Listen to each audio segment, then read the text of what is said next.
Hey everybody, welcome back to Fridays on 42nd Street.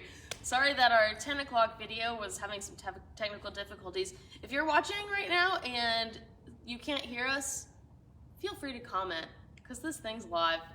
I'm also trying to call Michael Howland right now because he always watches our videos and tells us if they're good or not.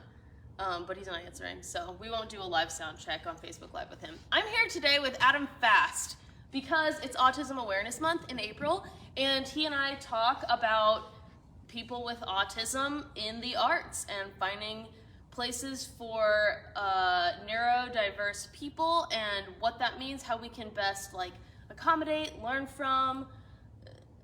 I feel like you have a certain level of superpower in some areas because of how your brain works, and I just want to talk about that a little bit.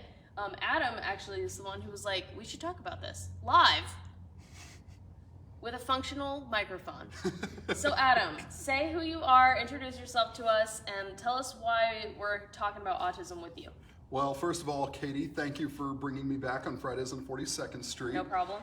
My name is Adam Fast. I am an actor, I'm a voice actor, I'm a voice director, I'm an improv comedian, stand-up comic, a bunch of different things. And really what I'm here to talk about is the importance of neurodiversity, which in layman's terms means all of the different cognitive functions and behaviors that people can have, whether they be on the autism spectrum, or whether they have ADD or ADHD, or in my case, having Asperger's syndrome. It's really important for those who are neurodiverse to find their place, not only in theater, but society in general, as they have so much to offer. Totally, and you have really found a place for yourself in theater and the arts. That's what you're passionate about. And thank you for defining neurodiversity, because I think it helps us all understand what we're talking about. We're just trying to make sure we talk about the way people's brains work, not as well, normal people's brains do this, and other people's brains do this. We're saying all of the brains in the room are different and diverse and work differently, and it doesn't really matter what that is. We're just learning about what those things are, right? So I think that's a great word. So what is something you feel like you, who are someone with Asperger's syndrome, and Adam's told me that he likes to be called an Aspie if we're talking about it, because that's a nickname for people with Asperger's. Is there any special thing about that you think enhances what you can do in theater? Because I think there is of you in particular, but you tell me.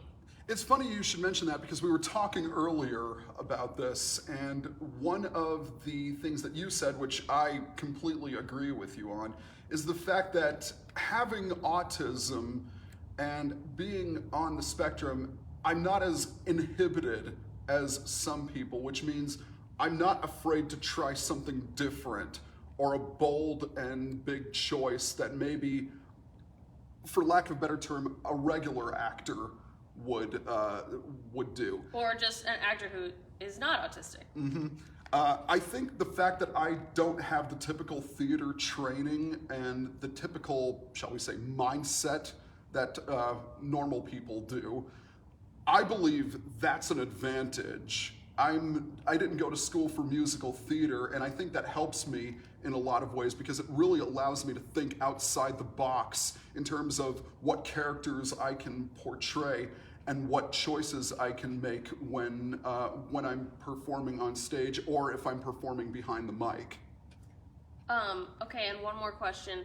If there's anything that you would think people should know about working with all different kinds of neurodiversity in theater, what's something you wish more people knew or had in mind in those scenarios? The biggest misconception about having autism, at least from what I have heard, is that... Yeah, you just speak to your experience. Well, thank you very much for that. The biggest misconception I've heard is that it's something to be feared, or in another sense, that we are people who need to be saved from autism. I just want to say, nothing could be further from the truth. It's not something to be feared, it's something to be embraced. I've always been taught that you have to look deeper than the surface in order to find someone's true potential.